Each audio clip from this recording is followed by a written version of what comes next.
So this is first a panel discussion and then a time for questions and discussion afterwards. But it's about the 350 VT climate solutions resolution that's been passed already by 37 other towns in Vermont, and we hope Middlebury will be the 38th. And the intent, as you see what the resolution you have in hand, but the intent is basically to move, to help move from fossil fuels to renewables, and to urge our legislators, both at the state level and here in Middlebury, to move that process forward as expeditiously as possible.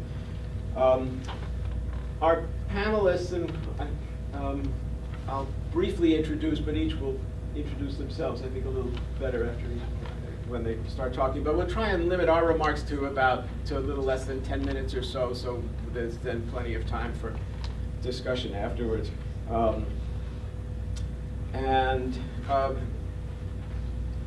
So Molly Anderson is a professor. She's the William F. Keenan Jr. Professor of Food Studies at Middlebury College. Lee Herdman is an oceanographer and a climate scientist.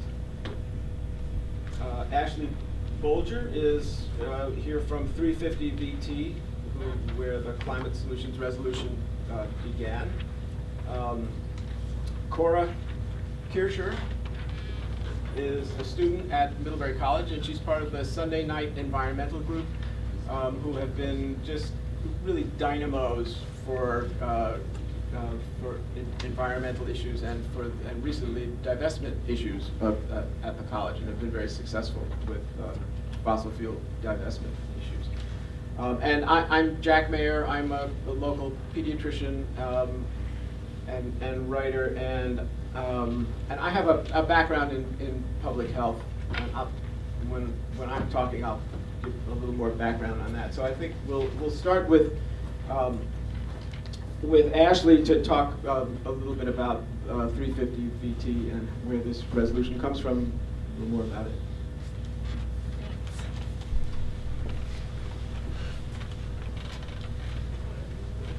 My name's Ashley Bolger. I'm the mobilization intern at 350 Vermont. Can everyone hear me all right? Great. So yeah, I'm up in Burlington at 350 Vermont, and I've been in various internship roles at 350 Vermont since fall of 2016. And I'm currently the mobilization intern, so that means I'm working on this Regenerate New Solutions campaign, the first step of which are the Climate Solutions Resolutions. And I'm working with the organizer Jael Pulskamp at 350 Vermont, and I'm also a senior at the University of Vermont. So a little bit about 350 Vermont. We were founded in 2011 by a group of climate activists, and our mission statement is that 350 Vermont organizes, educates, and supports people in Vermont to work together for climate justice, resisting fossil fuels, building momentum for alternatives, and transforming our communities toward justice and resilience. So we are both an environmental group, but more so a social justice group. We're focused on climate justice and building strong communities. And I think you'll see all of these things: resisting fossil fuels, building momentum for alternatives, and transforming our community toward justice and resilience reflected in the resolutions. And also in our mission statement, we support work in Vermont. We're not the same as 350.org, that gets confused a lot. We're 350 Vermont, and so we specifically focus within the state of Vermont.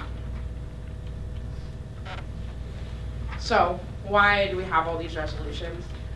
So a few years ago, the Vermont Department of Public Service came up with their comprehensive energy plan. And they set a goal, kind of a promise in there, that by 2050, the state of Vermont would be on 90% renewable energy. It's like, sounds great, and I think everyone's all for it, but we're nowhere near reaching that goal. We've actually increased our emissions in the last few years. So we're not on track to reaching that goal. So yeah, we have that 90% by 2050 goal, and a lot of other climate organizations and social justice organizations and individuals in Vermont have actually called for an even more ambitious goal of 100% by 2030 or by 2050. So we have these advisory resolutions, which we started passing last year, and we actually passed them in 39 towns, which is really great. and some were passed on town meeting day, and then some in the general elections in the fall. And so we have these advisory resolutions. They're non-binding, but they're basically telling our town select boards, and then therefore telling the state of Vermont, that we care about this 90% or 100% goal, and we want it to happen. And in each of the 39 towns we've proposed it in, it's passed. So we do want it to happen, and it's obvious that Vermonters want it to happen. And one of our biggest goals in this is obviously we want to pass these resolutions, but we want to do things like this. We want to get people in our communities talking about climate. And so even if someone stands up during town meeting day and talks about climate to their neighbors, but the resolution doesn't pass, it's still a success in our book. So that's a little bit hard to see, but these are the 39 towns that have passed a resolution in 2018, and then on the bottom, smaller, see Middlebury on the bottom, have the resolution on their 2019 town warnings. And so we have 13 towns this year, and then about 10 or 12 more, hopefully, that are going to introduce a resolution as new or other business at their town meeting day live, which is really cool. And so you'll see we're trying to have about 25% of Vermont towns, and this is the last year we're really pushing for this, as this is the first step in our campaign. So town meeting day, hopefully everyone knows it's coming up next week on March 5th, and hopefully everyone will go and vote, especially since you're so engaged by coming here.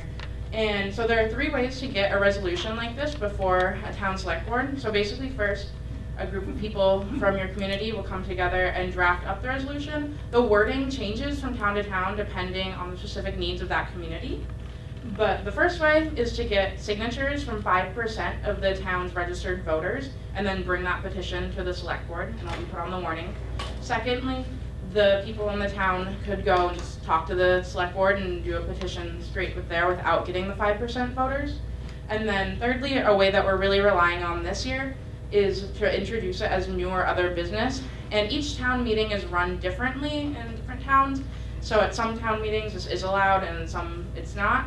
But either way, at all the town meetings, people will be afforded the ability to speak on the floor, and that's really where that conversation about climate is happening, and hopefully people are getting inspired.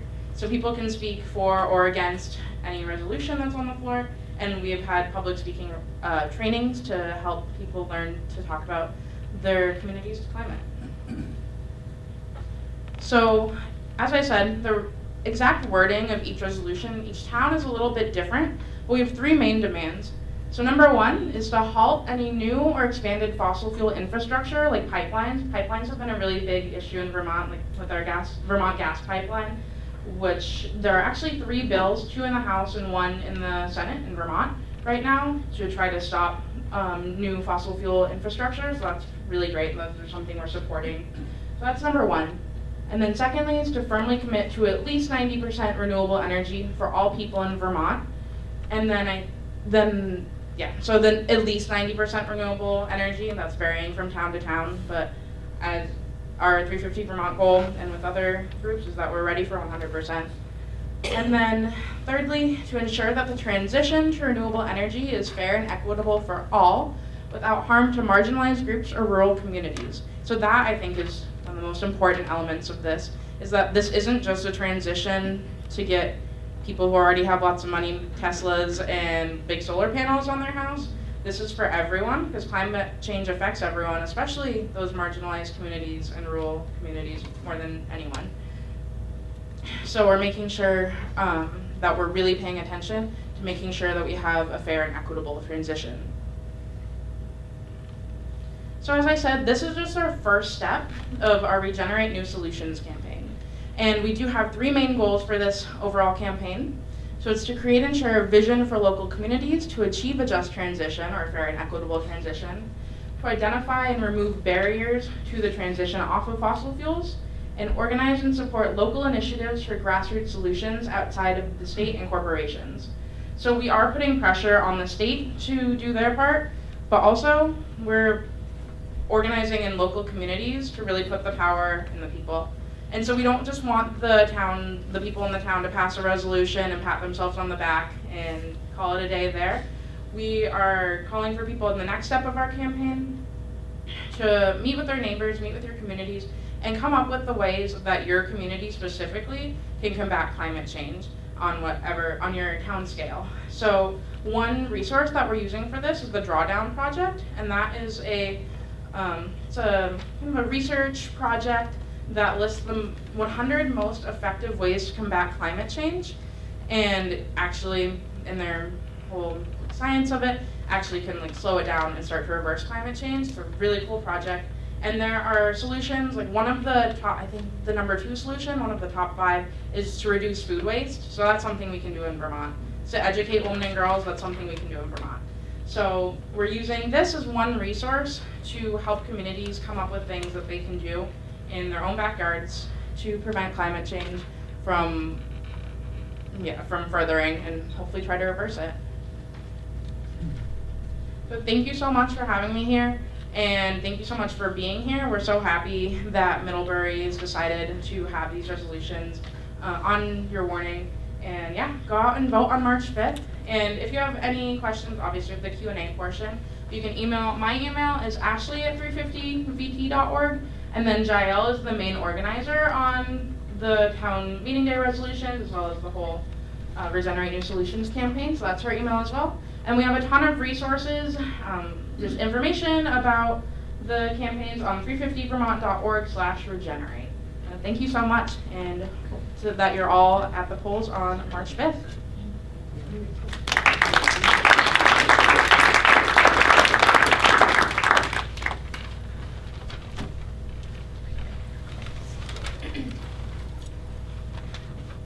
As Jack said, I am Molly Anderson. I teach food studies at the college, and I get to talk about the impacts of climate change on agriculture and food security.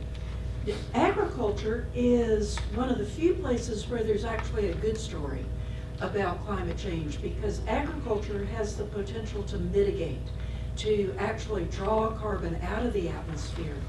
But right now, agriculture by and large is sending more carbon into the atmosphere than it's pulling down or drawing down.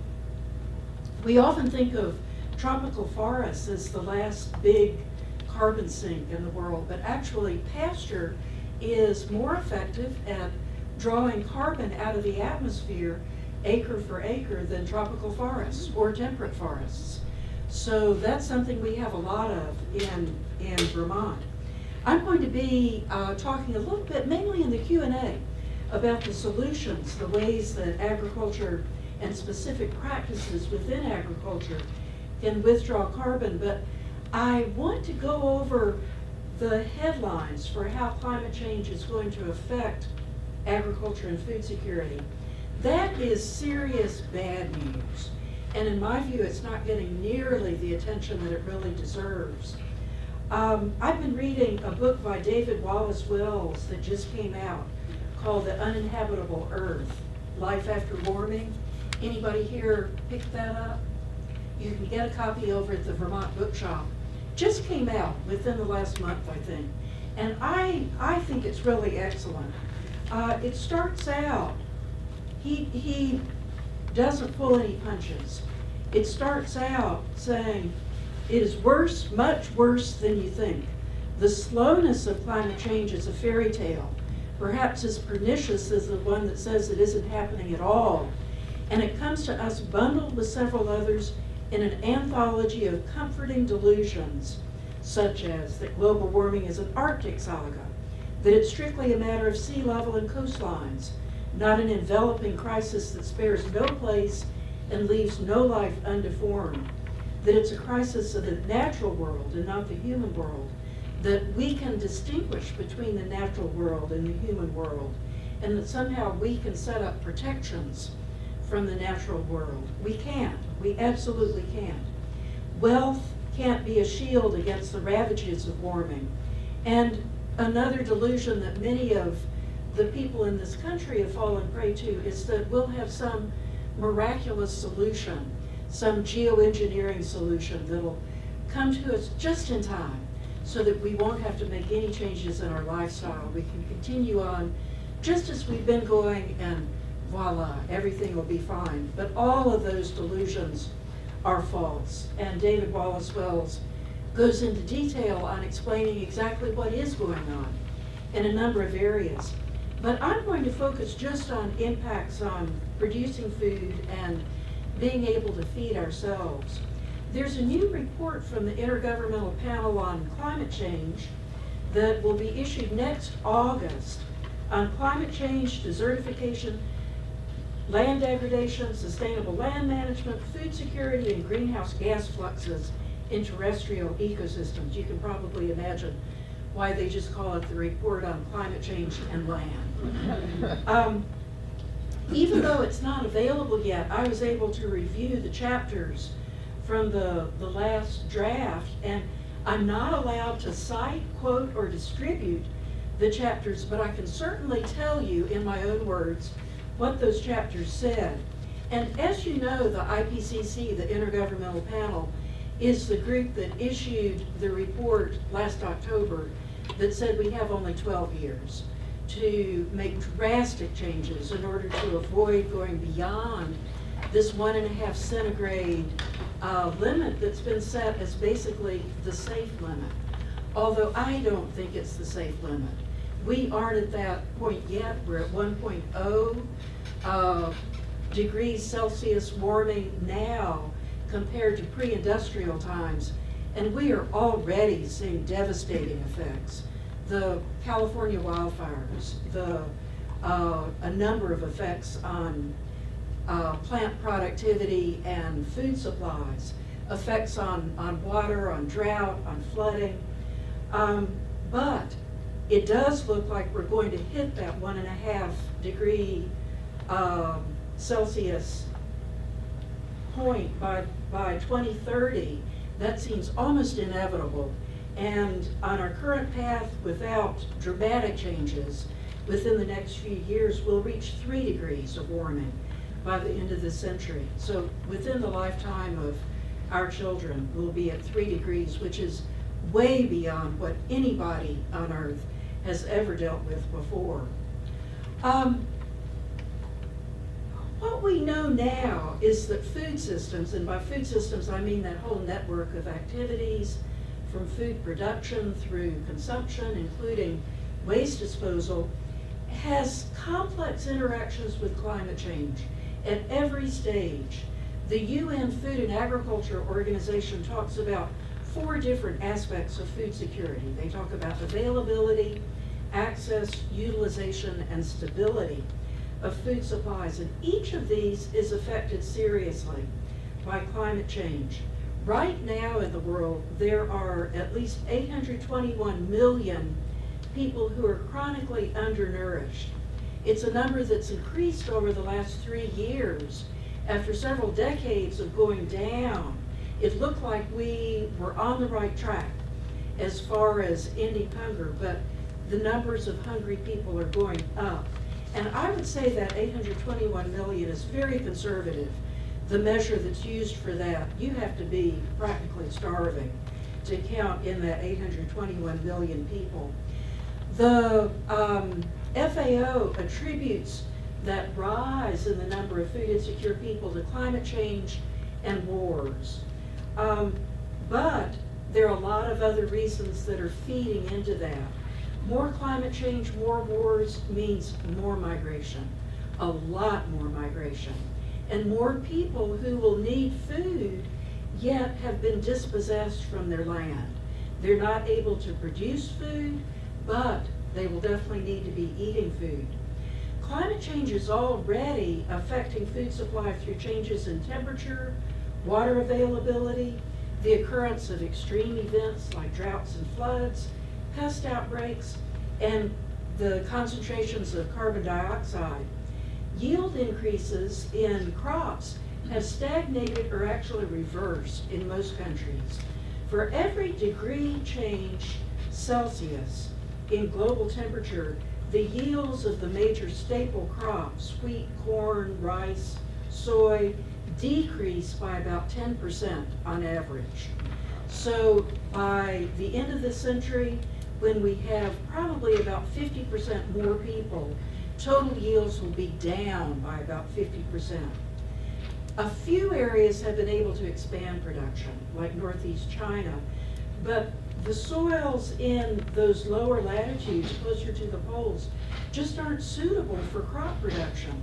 Soil is a precious resource, and fertile soil has been created over eons through the right temperatures and the actions of microorganisms. Those soils in the higher latitudes have been too cold and too sterile to be creating the kind of fertility that we need.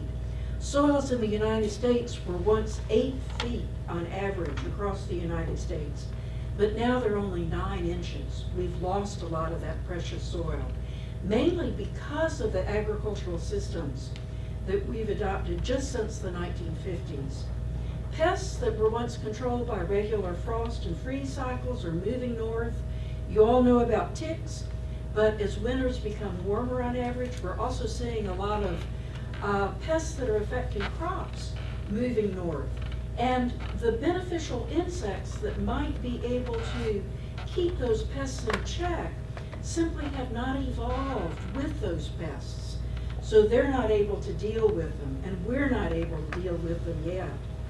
In addition to the overall effects of temperature on yields, the increasing amounts of carbon dioxide are leading to lower protein, iron, and zinc content of plants.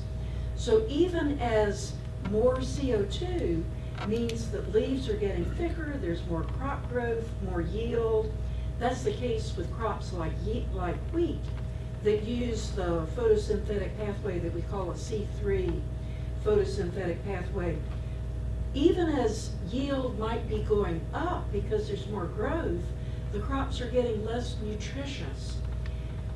So, in addition to that, a report just came out this past week, you may have seen it, from the Food and Agriculture Organization on the status of biodiversity that's related to food and agriculture. The findings are dismaying, and a lot of this loss of biodiversity we just haven't seen. You may have heard about the insect apocalypse. There was an article in the New York Times right around Thanksgiving last year.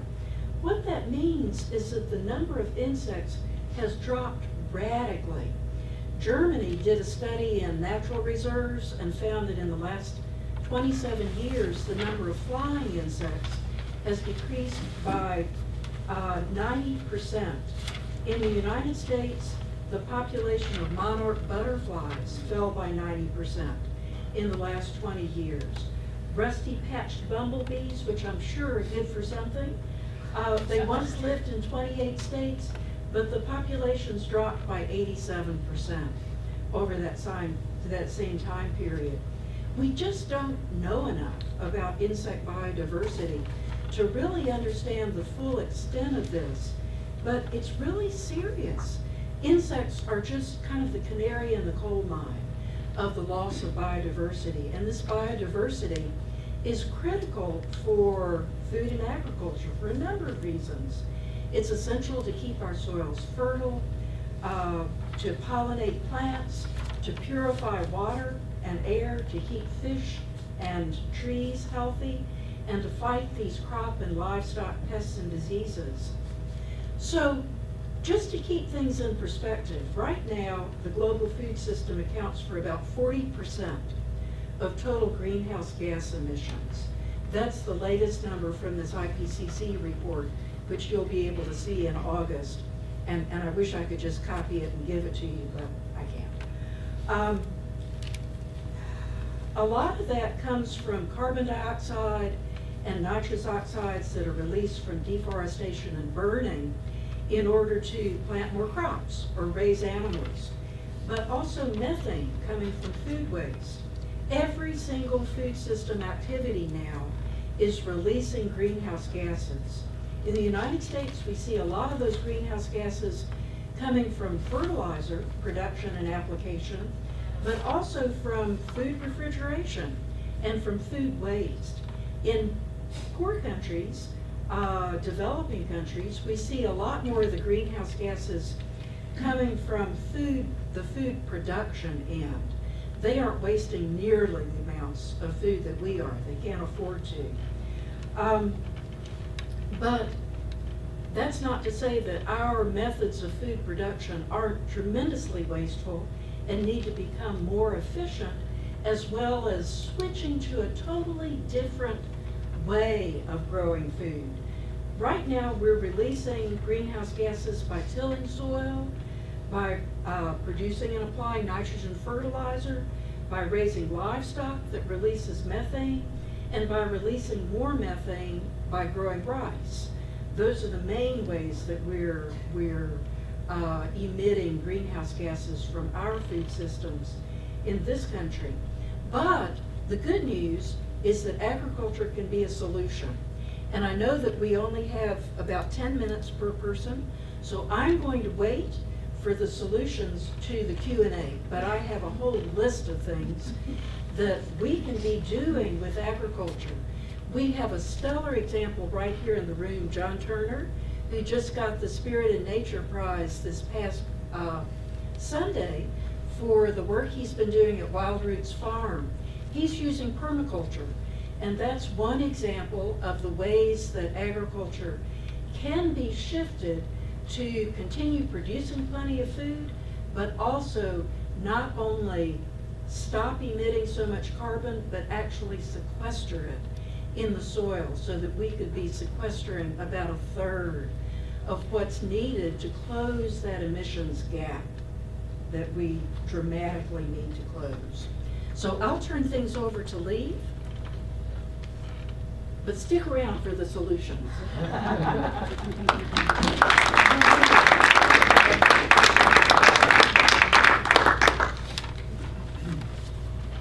Hi, my name is Lee Parkman, and I am a recent transplant to Vermont from California, and I joke that it's because, so what I do for work is I do coastal flood forecasting, and it's scary with sea level rise, so I moved to Vermont from California because I felt pretty safe here. If the sea level rise gets to Vermont, then we are definitely in trouble. But it'll take a long time for that. Well past my daughter's lifetime, I have a 1-year-old daughter, and so which is one of the big reasons that I'm here, because I want to start doing something to create positive solutions so that my daughter might get to go cross-country skiing when she's older in these beautiful mountains, and that's one of the big things that we have to worry about.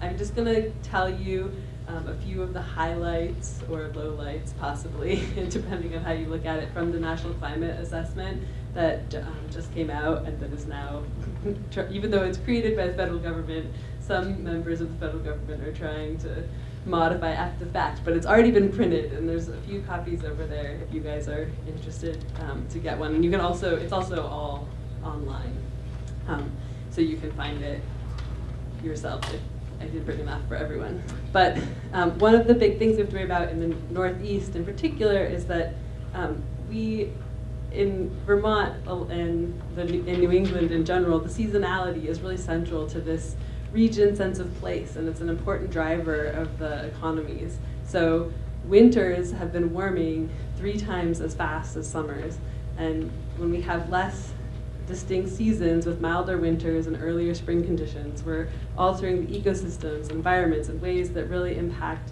tourism and farming, which I'm sure Molly will be able to provide more information on, but also affecting tourism with less, winter recreation opportunities. And it's also one of the other big things that's changing is the hydrologic cycle and how water is being delivered. With every degree of warming you have in the atmosphere, there's this basic fundamental relationship in physics, the Clausius-Clapeyron relation, which means that you can hold 7% more water vapor in a warmer atmosphere. And so the fact that the atmosphere is warming is changing how and when all of the water in our global system is getting redistributed. And in New England, we're particularly getting hit by big changes in precipitation and water delivery.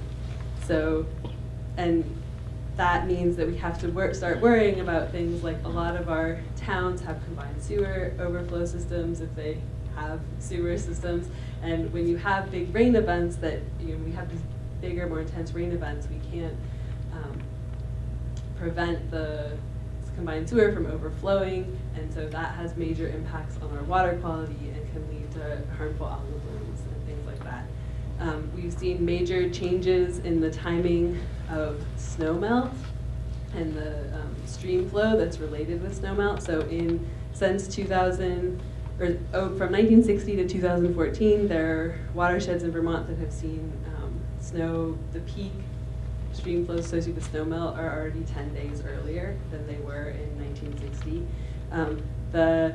We're also experiencing shifts in the time periods without any freezing, and by 2100 we expect to have at least 3 weeks longer of time with no freezing conditions.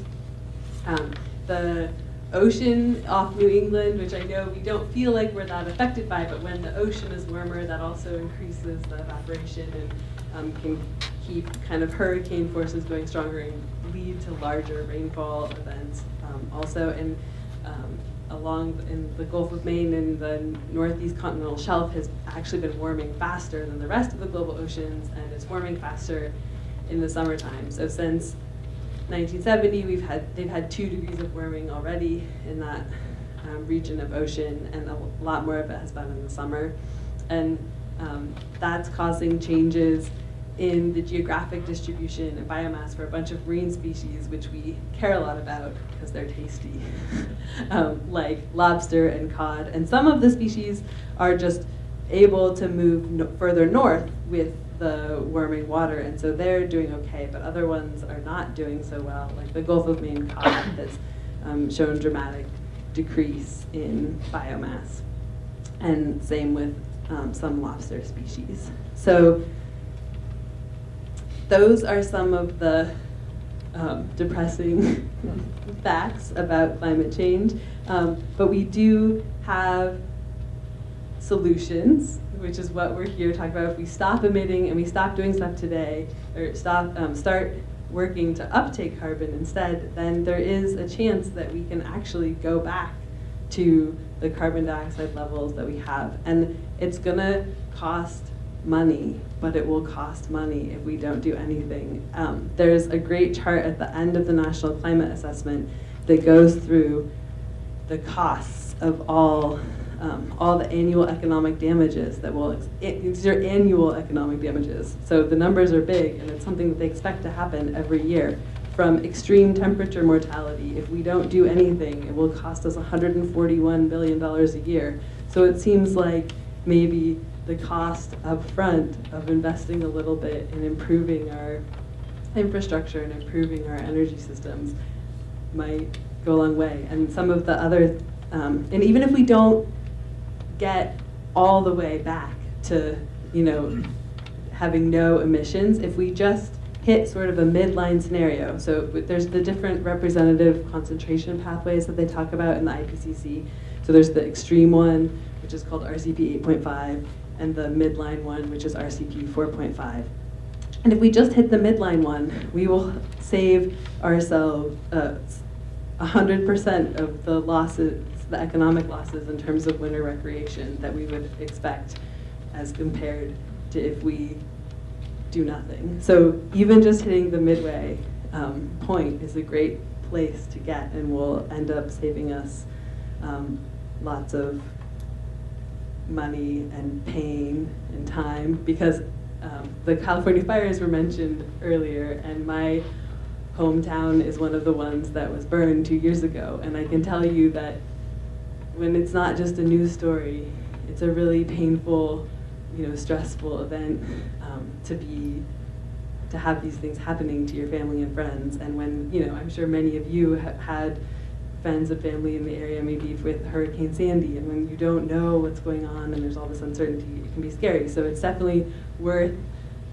investing now instead of paying the hundreds of $billions in 2090. So, thank you.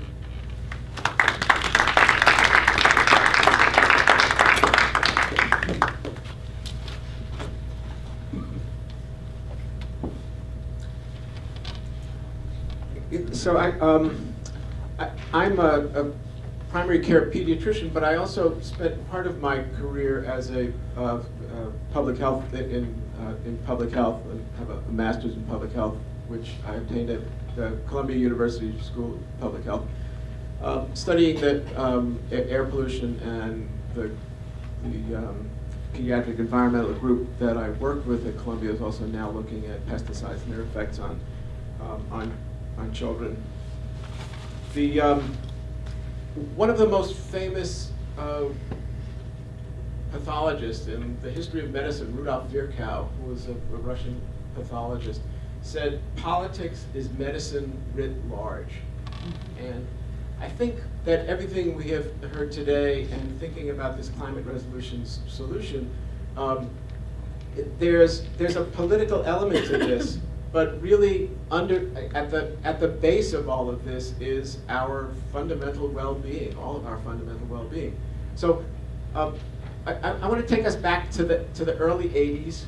I was a pediatrician at Enosburg Falls, which is right up on the Canadian border, kind of about as far as you can get before you get into Canada. 8-year-old boy walked into my office. He had flu-like symptoms and a bizarre rash. So this is like the early 80s. The rash was a bullseye rash that was more than 3 inches in diameter. It's unlike any other pediatric rash that you see. And I was perplexed, but I remembered that I had read in one of my pediatric journals and seen a picture of this rash. And I looked it up and I realized that this was Lyme disease. The boy had not been in Lyme, Connecticut. He got Lyme disease in Vermont. So at that time, Lyme disease was not even a reportable disease from the Vermont Department of Health. In 1991, when it was a reportable disease, there were 7 cases identified in Vermont. In 2017, the last time we have the numbers, there were 1,092 cases. I see Lyme disease in my practice all the time now. It is just as common as can be.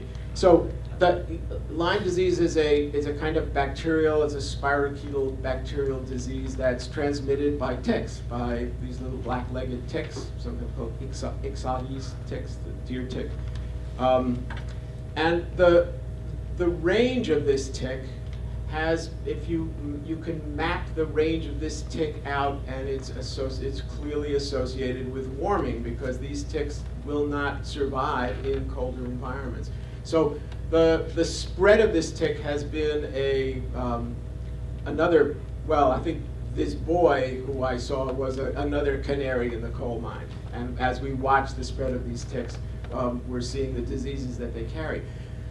There is a disease called anaplasmosis, which is also carried by this same black-legged tick. And in 2008, there were 3 cases in Vermont. Anaplasmosis is another bacterial infection. About a third of people who are infected with this are seriously ill enough to be hospitalized, and there are fatalities associated with it. So in 2008, 3 cases. In 2016, 201 cases in Vermont. We're now seeing a particular virus called the Powassan virus, which again we had never seen before in Vermont, and 1% of all ticks are now positive for this virus in Vermont.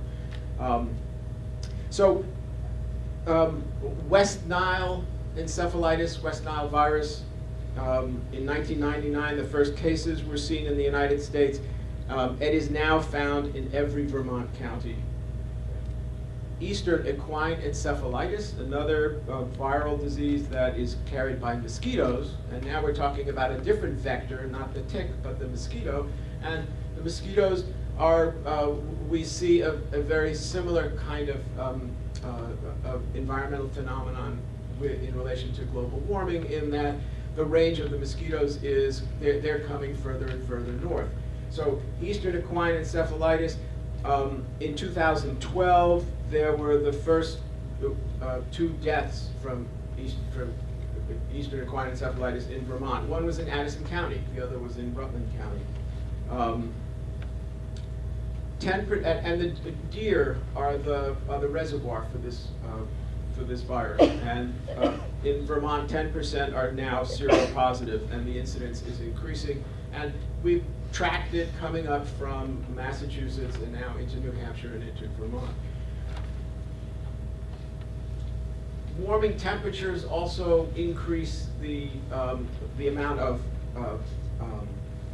they lengthen the season in which mosquitoes are out and biting. The mosquito life cycle is accelerated, and it means there's more frequent contact between mosquitoes and their hosts. Changing precipitation patterns that Lee was referring to, there are often heavier rains, sometimes longer periods between rains that allow standing water to accumulate, which is the breeding place for these mosquitoes. Climate change also affects bird distribution. One of the things that we know about West Nile virus and eastern equine encephalitis is that they are associated with birds, which are the reservoirs. The mosquitoes bite the birds. They carry then the infection to humans. The Zika, you all have heard about the Zika virus, which is this sort of new viral threat to fetuses. It infects when it infects a pregnant woman, it can cause microcephaly or severe deformities and shrinking and inability of the brain to grow normally. And there's two mosquitoes that carry the Zika virus, the Aedes aegypti and the Aedes albopictus. And it was always thought that these mosquitoes will never be in Vermont. These are tropical mosquitoes. Well, now the albopictus, one of these two, is now moving its range further north and will probably be in Vermont before many more years. So all of these infectious disease. So that's one aspect of the health magnitude of global warming.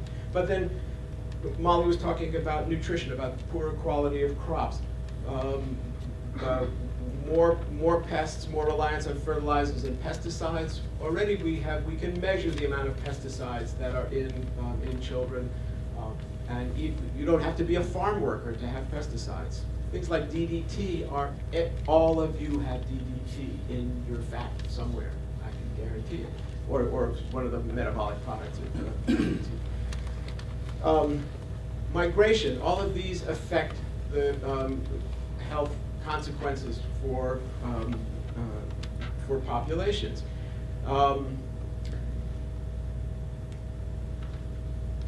So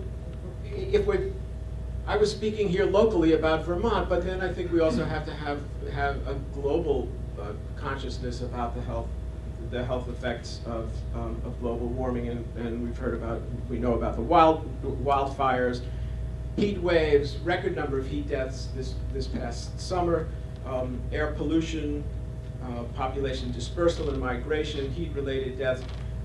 There's a degradation of water quality. We in Vermont see blue-green algae blooms as part of the manifestation of this. There's disruptions of food supplies, malnutrition. So the manifestations, the health-related manifestations of climate change are accelerating, and there really is a synergy that occurs from all of the aspects. You raise the temperature a little bit, and it upsets one limb of the climate, which then has an impact on another. Our climate is really kind of a Rube Goldberg-like construction, and when you tinker with one end of it, there's a magnification of effect on the other end, and it ultimately comes down to severe public health crises. So I want to leave time for Cora to talk also, and I think in some ways what Cora as a student will have to say is, since she will inherit this world. That what she has to say is really perhaps the most crucial and the most compelling. I think we have seen what some of the voices of young people, I don't know if you've seen the YouTube of this 15-year-old Swedish girl lecturing the people at the Davos economic conference. But I think we have to pay particular attention to them because this is their world that they will inherit. It seems climate change is a daunting challenge, but I think that if we all do something, that we will ultimately be successful. And I'm just going to end with the words of a 2,000-year-old Hebrew sage who said, "It is not for us to complete the task, neither are we free to desist from it."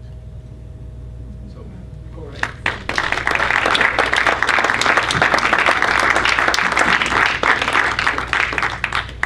All right, I'm gonna keep this pretty short because I don't think there's too much I can tell you about actual climate change that the people here aren't incredibly more qualified to talk about. But I'm Cora. I'm a junior at Middlebury College. I'm studying environmental studies and sociology. And I am part of our Sunday night environmental group, which you might have heard about. We ran the Divest Middlebury campaign, and the founders of SNEG, Sunday Night Environmental Group, also went on to start350.org. So we have big footsteps to fill, which is exciting and scary. So I could stand up here and I could tell you all the reasons that I know climate change to be terrifying, and I could tell you about how I've had Lyme disease twice, and I've grown up with the climate crisis as part of my everyday vocabulary. And I could tell you why it's so important for us to combat it with things like this, and why I know the fossil fuel industry is something we have to move away from, not just because it's causing a crisis that disproportionately impacts the marginalized, but also because it's a violent industry that has harmed those communities just through its infrastructure plans, and continues to here in Vermont and around the world. But I guess the main thing I want to talk about is why things like this are so important. Because if you're not terrified, we should talk after, and we can change that. Like, it is really easy to be scared and paralyzed by what's going on, and I've definitely experienced that frequently still. And I think being part of SNEG and being part of campaigns like this is a way to realize that you have to do something, not just because we have no other options, but because it's the only way to stay sane in the face of what's going on. And knowing that we can actually all, through community solutions, through building coalitions, like meeting folks in town who I don't think I would have met if we hadn't been involved in this campaign. It's really important to make actual change, but also to give us hope. So I see this solution as one of many that one of the small things that we can do to combat climate change, and it does feel sometimes like small to think about. Like divestment, for example, feels small, but you look at how these things waterfall and how they spread, and how we enter solutions like this into people's vocabularies and into their minds and give them visions of what a just transition could actually look like. And it spreads like wildfire. That's a terrible, terrible metaphor to use, but it spreads.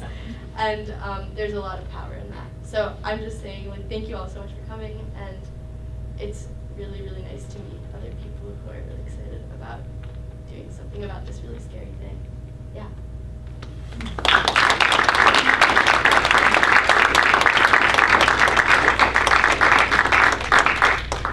So I want to open the floor for questions and discussion, and I also just I want to credit my wife Chip with bringing the climate change, the climate solutions resolution to the town meeting this year for Middlebury to act on, and it really has started a giant snowballing effect of positive change here. So it's a metaphor to counter your wildfire. So.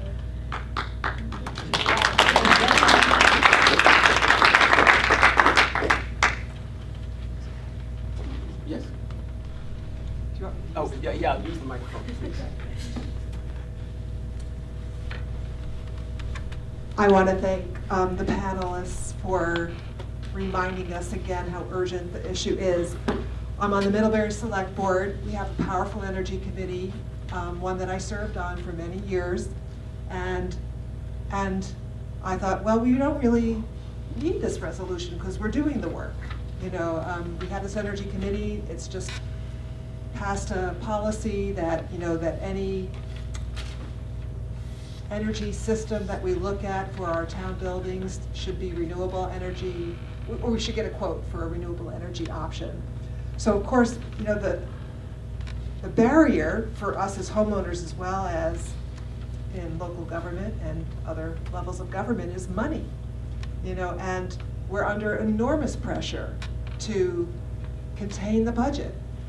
You know, and we have to look at so many things. You know, we have water pipes that need to be replaced. We have this bridge construction project. Not that we don't want to do these projects. You know, we do want to do these projects, but, you know, how do we get to them? How do we budget for them so that the taxpayers can afford them? And you have schools that are also suffering enormous pressure to change their infrastructure. So we know all this, so how do we get to it? And I think I'm really compelled again by what you said. It's going to cost us a lot of money. And it's going to cost us a lot of money if we don't do it. But that still leaves us finding the money. So that's my head scratcher, you know. And meanwhile, yeah, do what we can, and we can always reduce our energy use, and that saves us money. And I've always felt that conservation of energy is not just low-hanging fruit, but best-hanging fruit, and we could do a whole lot more faster in that area. You know, so that's one thing. And then the other thing that I work in a lot is around transportation, and I didn't hear that really spoken to too much. And the resolution doesn't quite speak to that, you know, like, but I think that it's so important for us to get to that transportation transformation too. And I'm really pleased that we had the Climate Economy Initiative in Middlebury not that long ago, and that organized us to look at these things, including agriculture and transportation and renewable energy and efficiency and conservation. So we just have to keep going at it. So I'm interested in the solutions that you're going to speak to now, knowing our financial challenge. So I just want to respond with it. I had a communication with Robin Shu, our representative, and she shared with me one of the things that she's doing on the Ways and Means Committee in the State House is to work on the fuel tax for a measure that would add $900,000 to weatherization programs for homes. So not for town buildings, but this is for ordinary people to have increased weatherization. So, and I think it's important to note that the resolution and these two resolutions are really talking. I mean, weatherization is part of one of these resolutions, but it also talks about encouraging our legislators to find those creative solutions for affordable projects that will further the use of renewables. And, you know, clearly we're not going to come up with those legislative solutions, but it as, you know, I heard the other day that during the 2016 election, there was not one question asked about climate science to Hillary Clinton or Donald Trump. Not one question during all of the debates. And now, that's all we're talking about is climate change. So I think the momentum has moved forward, and we are relying on our legislators to come up with these creative solutions. Some of the solutions in agriculture are not terribly expensive. In fact, one of the things that I've studied is a system of agriculture called agroecology, which is basically farming in greater harmony with nature. It's scientific. It's not going back to the way people used to farm a century ago. It does use traditional knowledge, indigenous knowledge, but it incorporates the best of scientific knowledge as well. And agroecology is very appealing, particularly to farmers in developing countries, Because it's cheaper. They save money on inputs. They save money on pesticides and fertilizers by doing things like planting cover crops, building up soil health, so that the plants that are planted in that healthier soil are better able to resist pests, and they don't have to be purchasing pesticides. They're using companion planting. The core practice is really building up healthy soil and building up organic matter in the soil. The organic matter is where all the carbon is stored in soil. So the deeper your organic matter, the more carbon is being sequestered in that soil. If you till the soil every year, then you're disturbing it and you're releasing a lot of that carbon out. But if you're using some variation on no-till methods, then you can keep the carbon in the soil. Or if you're planting more perennials and more crops with really deep root systems, or polycultures, planting several different things in one area, like agroforestry is one example, planting trees as well as crops. Those are ways that you can be pulling more carbon into the soil, but they're not terribly expensive. It's a mind shift. In the United States, farmers were sold and told that industrial agriculture is the way to go, and that to be modern, they needed to be using modern fertilizers, modern pesticides, and in many cases, they've killed their soil. They've killed a lot of the microorganisms in their soil by putting synthetic fertilizer on it. But those microorganisms can come back. They can be restored. It takes commitment, and it takes some kind of financial support to help farmers over that 3 to 5 year hurdle where the yields do go down somewhat. But after that transition period, the yields will come back up. So organic farming is one example of agroecology, but there are many other examples that are very practical in this country as well as in developing countries, and ways to save money as well as ways to sequester more carbon. Other folks? I was just saying that I think that one of the approaches that you're taking, which is to every infrastructure improvement that the town is looking at to assess how they can do it in the most green way possible, is is one of the best ways. We talk all the time about how the U.S.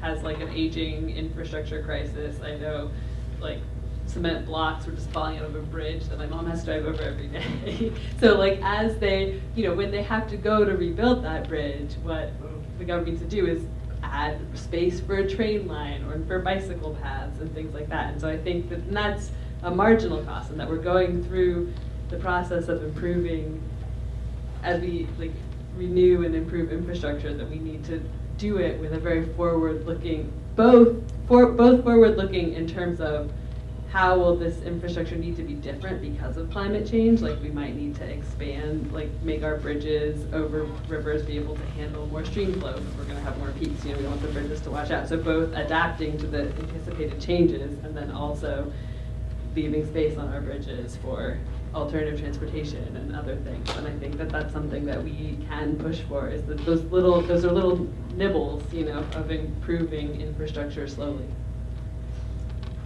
I don't know if anyone or everyone here has read the Energy Action Network in Vermont. Their 2017 report is the most recent, and they talk a lot about the transition to renewable fuels, and as you said, transportation. Only 5% of transportation in Vermont is renewable energy.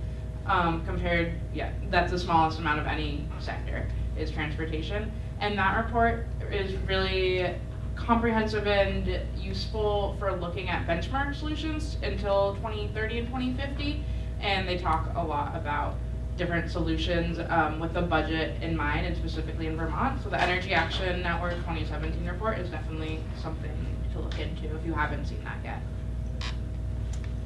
It's right back. I don't feel like I can really speak too much to that.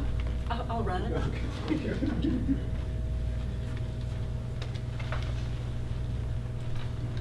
Thank you, panel, and so glad to see so many people here tonight. I'm Greg Dennis. Just a little preview of something that's to come here locally. I'm part of a large group of people, Laura referred to this, that's forming the Climate Economy Action Center for Addison County. This was inspired by the Vermont Council on Rural Development. This phrase, climate economy, puts together the idea that we need to meet the challenge of climate change locally, but also do it in an economically viable way. So if we're looking for more funding for the kinds of projects we're talking about, we're hoping as a group to network with other organizations in the county and in the state to grow our economy in a green way. It's a little early to talk about specific projects. We have worked on energy, transportation, and agriculture. And you'll be hearing more in the coming months about this. Again, it's called the Climate Economy Action Center. Thanks, Greg. There was a hand back here.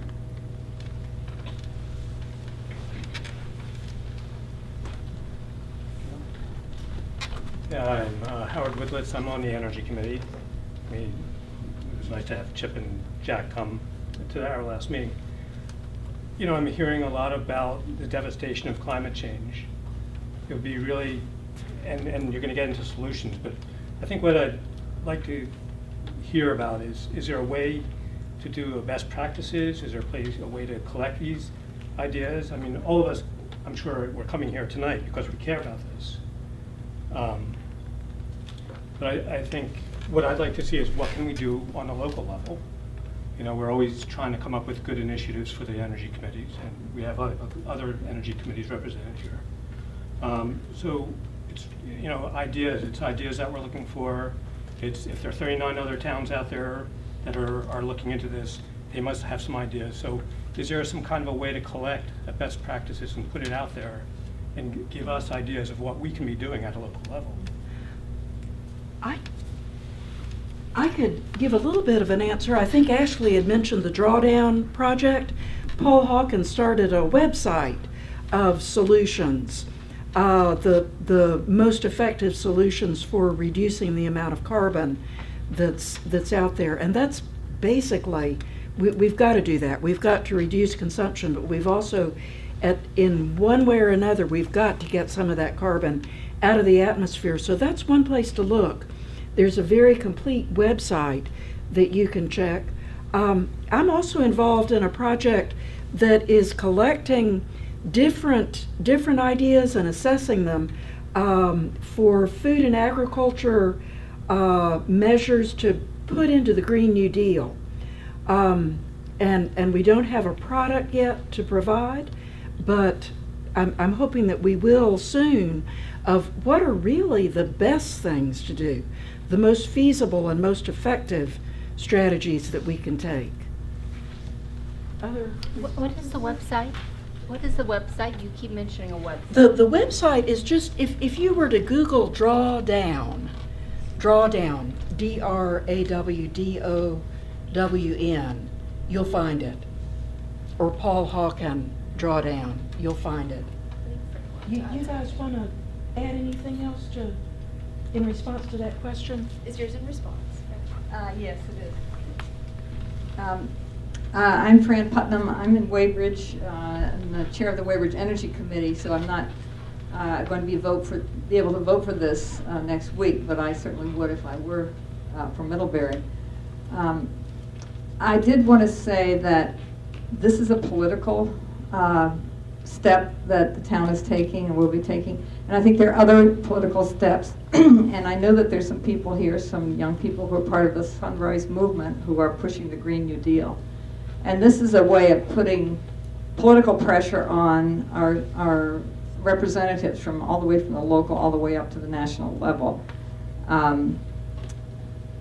There's too much foot dragging going on the political level, I feel, and there's only so much we can do at the local level or individually about this. We really need to have a complete revolution in how we deal with climate. So I encourage people to look into the Green New Deal and also the Sunrise Movement, which is behind pushing the Green New Deal. And right now, Patrick Leahy, our senator, is the only one of our federal delegation who has not signed on to the Green New Deal. So if everybody went home tonight and sent an email or called their office tomorrow, this is the week that they're trying to encourage him. So I really believe that there's bottom-up solutions, but there are also top-down solutions. And those people at the top, they don't sit around and listen to this kind of talk. They're in denial. It's all about money and scratching each other's backs. I mean, maybe I'm cynical, but I really think that people need to push at every political level possible. And the Green New Deal is one thing we can get behind, because it's basically about a revolution in how we deal with climate change. Thanks, Fran. Could I just add something to that? Mhm. Yeah, like Fran was saying, we actually can, people who are in SNAG just like wave their hands. We just started a hub of the Sunrise Movement in Middlebury through SNAG, and you should all, we have meetings, we meet every Sunday, at 8:30 in Hillcrest at the college, and all are welcome to come. And if you want to get involved with like our chapter of Sunrise also, like we would love that. And we would also love if you would call Senator, like we were there on Friday. But like Fran was saying, that it is really hard to implement things from the bottom up, and it's really hard to implement things from top down, so I think we kind of have to meet halfway and do both. Yeah. Very cool. Question in the back?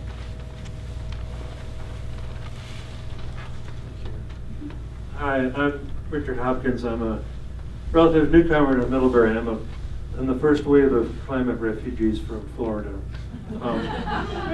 I note that the first item on the resolution, on Article 9, is about halting any new or expanded fossil fuel infrastructure. And I know that there's both a House bill and a Senate bill that are intended to do that. And I looked on the website today, neither one of them, as far as I can tell, has been heard in committee so far. I just wonder if any of you have any insight into whether those bills are likely to actually get serious consideration in this session. We can, of course, help that happen by voting on Tuesday, but apart from that.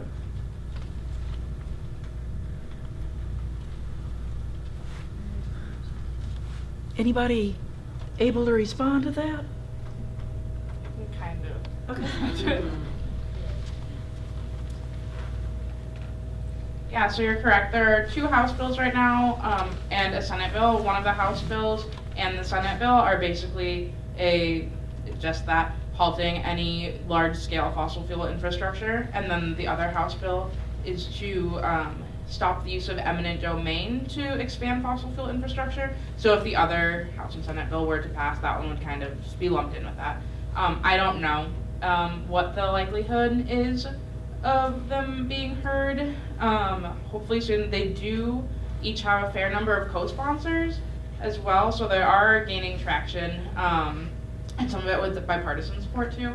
So I don't know if they will be heard, but there has been some press attention with it as well. We had a press conference for them a few weeks ago, and hopefully things are on the rise for them. And one of the House bills was actually introduced last year, so it might and like it's a newer version now, so it might just be kind of a slow roll getting it, but it is expanding and being heard more.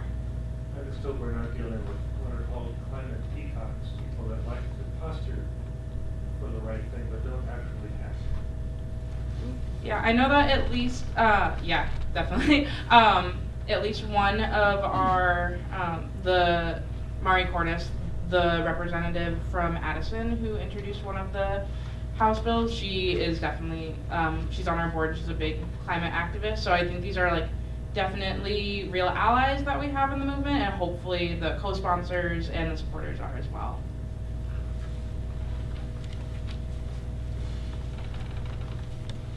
Hi, I'm Rich Splitter from Middlebury, and that question came up this morning at the legislative breakfast down in Orwell. And the answer they had down there was, if you want that bill to be moved ahead, contact the committee chairman, because if she is the one or he is the one that makes the decisions on which bills are called up. And if you don't contact them, they won't be called up. Good point, thank you. So who would that be? Amy Sheldon is the chair of Natural Resources. Chris Bray. Chris Bray, yeah. Senate, yeah. Perfect. Okay, Wow. excellent. Maybe we could all call him tomorrow. Sounds like we have our homework. And I just wanted to respond to Howard's comment about, what should we prioritize as projects? Because there is like a menu of options, and so the Energy Committee is looking for how to prioritize its work. So there is a network, it's the Vermont Energy Climate Action Network, and you could go to their website, and they do have a bunch of model projects, but that still leaves us with having to pick them. Like, we know there are a gazillion of them in drawdown, a gazillion of them. So that is a challenge that we have, is like just picking what the project's gonna be. And what I say to people is like, really go with your passion, because there are so many. So like, if you're motivated to work on food, do that one. Like if you're motivated to do transportation, do that one. Like whatever it is. So I'm saying that for whoever's watching this. Don't be stopped. Like go with what your passion is, because it will all help. That said, it is good to be guided on what the priorities are. So when you were saying that pasture, is what we have here, I was thinking of all our lawns, that we have, and whether there's a simple action that we could be taking with regard to that you wanted to mention. I mean, I know not putting pesticide down, obviously, but I don't know if there's anything further we should be doing. Don't dig it up. That would be my quick advice. But grass, marsh is actually very effective too. Marsh grass is even better than a pasture or lawn. And the more biodiverse it is, the better it is. So if you have wildflowers growing in your yard, that's great. That's great. Biodiversity increases the richness of the organic matter and increases how much carbon the lawn is able to sequester. If you just have one species, maybe it looks pretty to you, but it's not the healthiest thing. John, did you have a question or a comment? Sure. Thanks, Molly, for putting me on the spot, since I've done that well for you in the past. Maybe you were just stretching. No, that's all right. So I want to echo what Fran said, that it is important, isn't it, that we do things like marsh grass and transportation, the great work that Laura Summerlee's done. All the good work that people do locally. That stuff's good for the soul, and it's fun, and it makes a difference. Each of us has to struggle with, in our waking day, how much time we put into those important things versus contributing to what must be a political revolution. And my sense is that proportionally it should be as much as possible the second. We're all, Dr. Jack was right to thank Cora and the other young leaders, but those of us who are not as young can't just thank them and put it on their shoulders. We have to be in the trenches with them. Because all the things we're talking about are not really going to make a difference, let's face it, unless we change our politics radically. The way FDR changed how we run this country radically. The way the Founding Fathers, as cursed as they were about issues of race and gender, changed this place radically.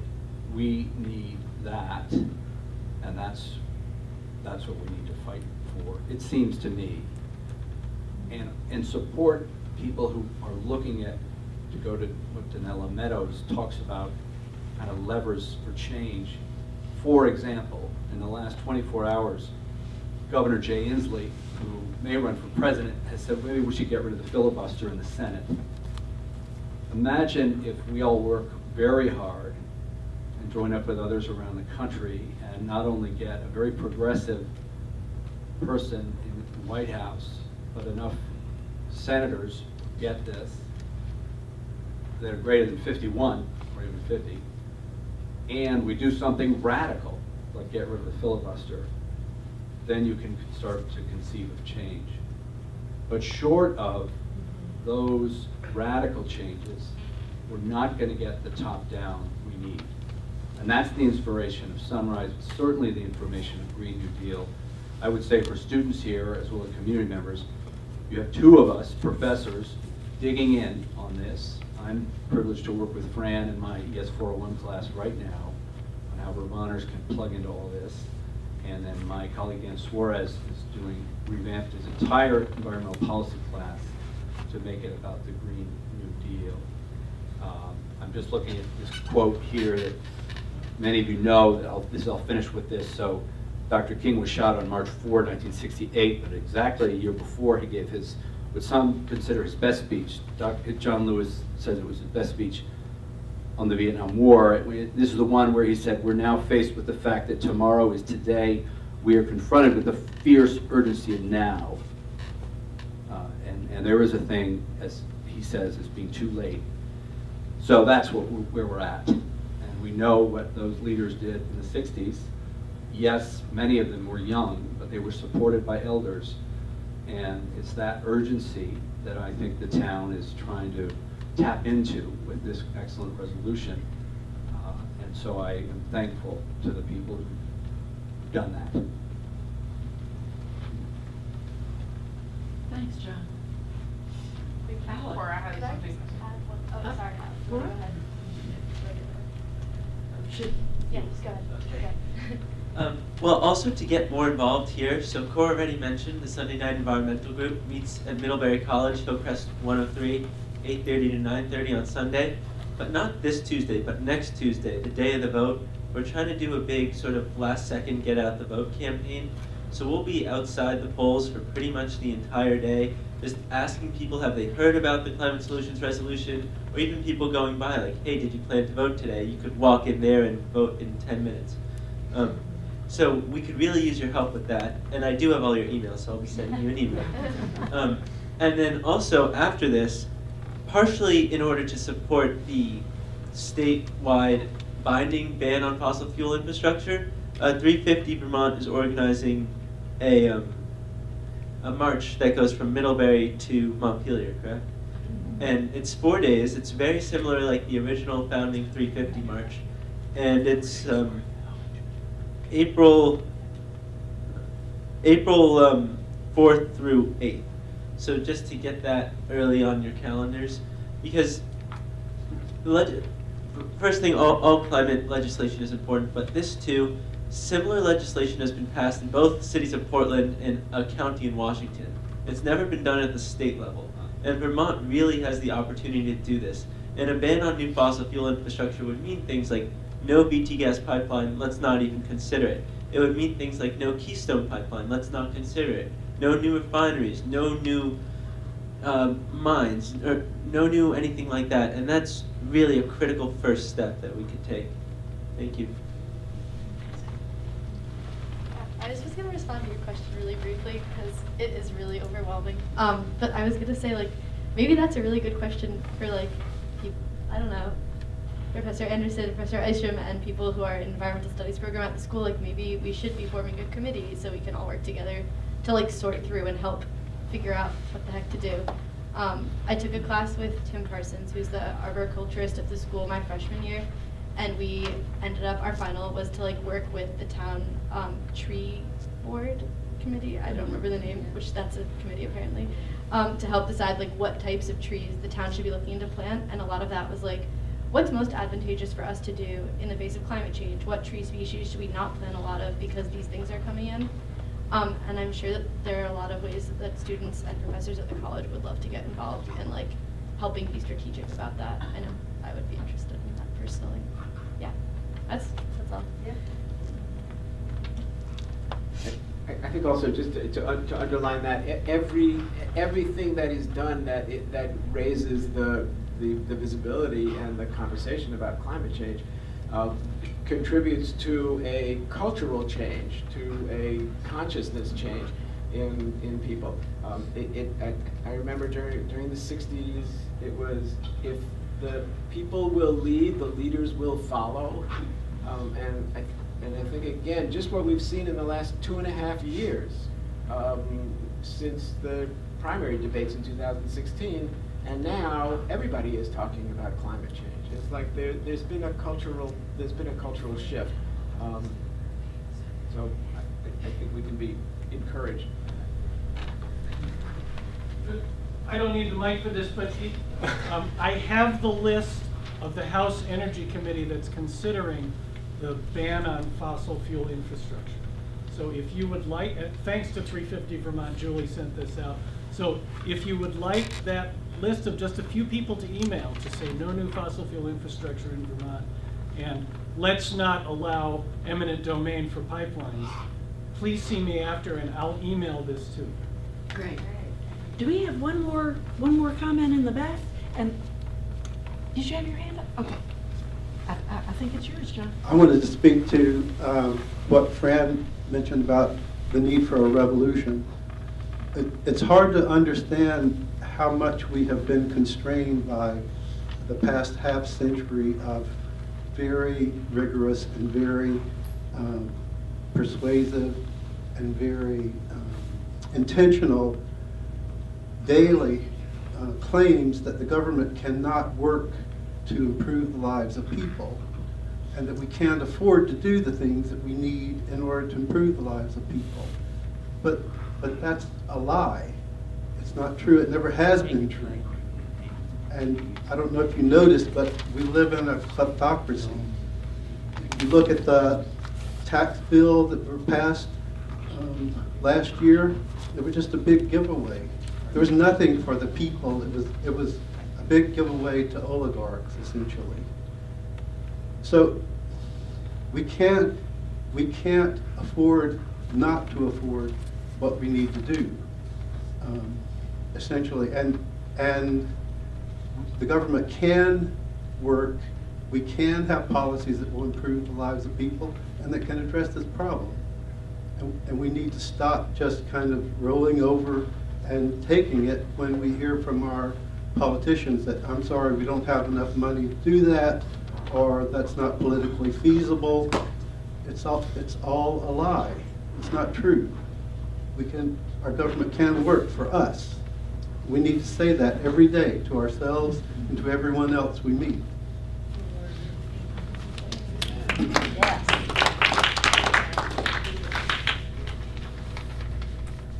Is that a good place to end? Maybe so. It's a good place to begin, perhaps, is a better way to phrase it, because there's a lot of work ahead of us. Well, thank you. I want to thank our panel also for graciously participating. And tell your friends, your family,